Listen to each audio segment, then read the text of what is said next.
Hello everybody, I'm Amalia and today I will be giving you a political education which will be consisted of two parts. The first part is a national situation or the situation of the Philippines before we were hit by the novel coronavirus disease, and the second part is understanding the voting behavior of Filipinos. Bakit natin kailangan bumoto? Paano tayo bumoboto? And it all starts with one man. And we all know him because he is our president, Rodrigo Roa Duterte. And this man is very weird because despite his attacks against the United Nations, against the United States, against the church, and even if we see a lot of negative posts about him on social media, the latest SWS survey says that majority of Filipinos rate his performance as excellent, which also set a new personal record in his satisfaction rating. It is also seen in the figure that the honeymoon period of Duterte is extended. Now, honeymoon period is a period in which each president has a rating of above positive 30. And this honeymoon has never reached 4 years. Duterte at this point comes closest to breaking that record.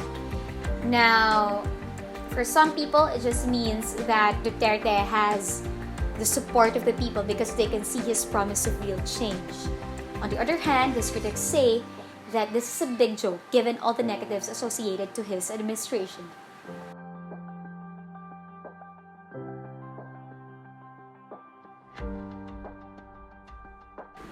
Going back to the national situation, I divided it into 3 parts. The first part is the economic situation and then the political and social.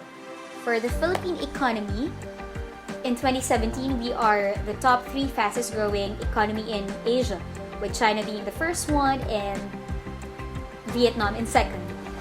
I didn't have good grades in economics, but what I can say, or what I learned, is that this growth can be attributed to the past administration, to the Aquino administration. So the question that time is, can Duterte sustain this growth momentum? Especially that the problem is inflation. Now, inflation means that there is an increase in the cost of living as the price of the goods and the services rise. And in 2018, the Philippine inflation rate has reached a 9-year high of 6.4%. And many people are blaming it on the train law or the tax reform in acceleration and inclusion law. Ultimately, what it did was it slashed the income tax, the personal income tax, and it imposed higher excise taxes on automobiles, fuel, cigarettes, sweetened beverages, and non-essential goods. But based on the study of the Department of Finance, Bangko Sentral ng Pilipinas, and the National Economic and Development Authority, the train law only accounted 0.4% to the 9-year high 6.4% inflation rate. According to economists, one of the main reasons in the spike in inflation is the continuing rise of oil prices worldwide. And as you know, we are one of the highest importers of oil in Southeast Asia. In 2019, the government aimed for economic growth to hit somewhere between 6 and 6.5%. But the 2019 average settled at 5.9%. And one of the solutions of the government to strengthen economy is the rice tariffication law. Why is it signed? Number 1, because it was projected that this will cut inflation by 0.6%. Number 2, in 2018, price hikes caused rice to hit 70 pesos per kilo. Now, what does it do? Rice tariffication law essentially allows for the liberalization of rice imports, meaning this will open doors to more foreign rice importers.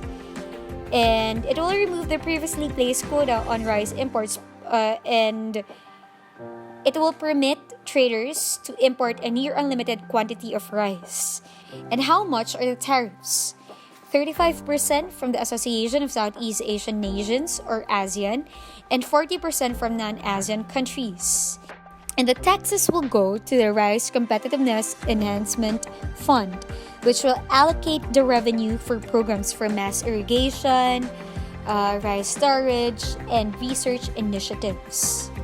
In 2019, rice inflation settled at negative 8.9%, the lowest since 1995, and somehow, the rice tarification law helped ease inflation. Nevertheless, local farmers consider this law as a death warrant because, as many predicted, it affected their income due to lower prices of palay. The president even told Congress in November to allot a budget for the purchase of all local farmers' rice produce, and he also said that there are measures in place to help farmers with the lower prices.